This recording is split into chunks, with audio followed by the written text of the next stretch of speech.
ഗുരുവായൂർ മണ്ഡലത്തിലെ N D A സ്ഥാനാർത്ഥി B ഗോപാലകൃഷ്ണനെതിരെ വീണ്ടും പരാതി.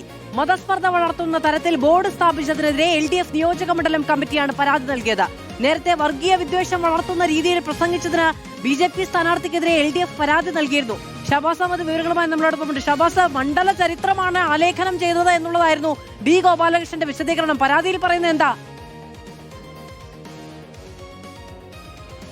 മാധു, തുടർച്ചയായ തരത്തിൽ തെരഞ്ഞെടുപ്പ് ചട്ടലംഘനം നടത്തുന്നു എന്ന പരാതിയാണ് ഇപ്പോൾ LDF ബി ഗോപാലകൃഷ്ണനെതിരെ നൽകിയിരിക്കുന്നത്. മതസ്പർദ്ധ വളർത്തുന്ന രീതിയിലും മതം ഉപയോഗിച്ച് വോട്ടർമാരെ സ്വാധീനിക്കുന്ന തരത്തിലും ബോർഡുകൾ സ്ഥാപിക്കുന്നു എന്ന പരാതിയാണ് ഇപ്പോൾ LDF നൽകിയിരിക്കുന്നത്. LDF ഗുരുവായൂർ മണ്ഡലം കമ്മിറ്റിയാണ് ഇപ്പോൾ ഇത്തരത്തിലൊരു പരാതി ഉയർത്തിയിരിക്കുന്നത്. നേരത്തെയും ഇത്തരത്തിൽ വർഗീയ വിദ്വേഷം പരത്തുന്ന തരത്തിൽ സംസാരിച്ച ഗോപാലകൃഷ്ണനെതിരെ LDF പരാതി നൽകിയിരുന്നു. അതിന്റെ പേരിൽ പോലീസ് കേസെടുക്കുകയും ചെയ്തിരുന്നു. ഒരു ഘട്ടത്തിൽ ഈ നാമനിർദ്ദേശ പത്രിക സൂക്ഷ്മ പരിശോധന നടത്തുന്ന സമയത്ത് ഗോപാലകൃഷ്ണന്റെ പത്രിക സ്വീകരിക്കരുത് എന്നടക്കം LDF ആവശ്യപ്പെട്ടിരുന്നു. അതിനുശേഷവും ഇത്തരത്തിൽ പ്രസ്താവനകൾ ഗോപാലകൃഷ്ണൻ ആവർത്തിക്കുകയും ഒപ്പം തെരഞ്ഞെടുപ്പ് കമ്മീഷനെ പോലും വെല്ലുവിളിക്കുന്ന നിലപാടാണ്, സമീപനമാണ് സ്വീകരിക്കുന്നത് എന്നുമാണ് ഇപ്പോൾ പരാതിയിൽ പറഞ്ഞിരിക്കുന്നത്. ഒപ്പം ഈ ഗുരുവായൂരിൽ BJP സംഘടിപ്പിക്കുന്ന സ്ത്രീകളുടെ കൂട്ടായ്മയെ രാധായനം എന്ന് പേരിട്ടുകൊണ്ട് താങ്കൾ രാധയാണ്, പരിപാടിയിലേക്ക് വരണം എന്ന കോളുകൾ മണ്ഡലത്തിലെ പലർക്കും ലഭിക്കുന്നു എന്ന പരാതിയും ഇപ്പോൾ LDF ഉയർത്തുന്നുണ്ട്. മറ്റൊരു പ്രധാനപ്പെട്ട കാര്യം, ബി ഗോപാലകൃഷ്ണൻ എന്ന തന്റെ പേര് ദുരുപയോഗം ചെയ്തുകൊണ്ട്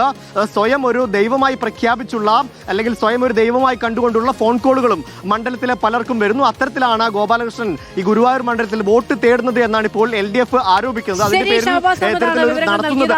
ബോർഡിന്റെ ഏറ്റവും മുകളിലുള്ള വരി ഇതാണ്, നിങ്ങൾ കാണുന്നില്ലേ എന്നുള്ളതാണ്. എന്തായാലും LDF കണ്ടിരിക്കുന്നു, പരാതി കൊടുത്തിരിക്കുന്നു. ഇനി ഇലക്ഷൻ കമ്മീഷൻ അത് കാണുമോ എന്നടക്കമുള്ള കാര്യങ്ങൾ നമുക്ക് പരിശോധിക്കാം.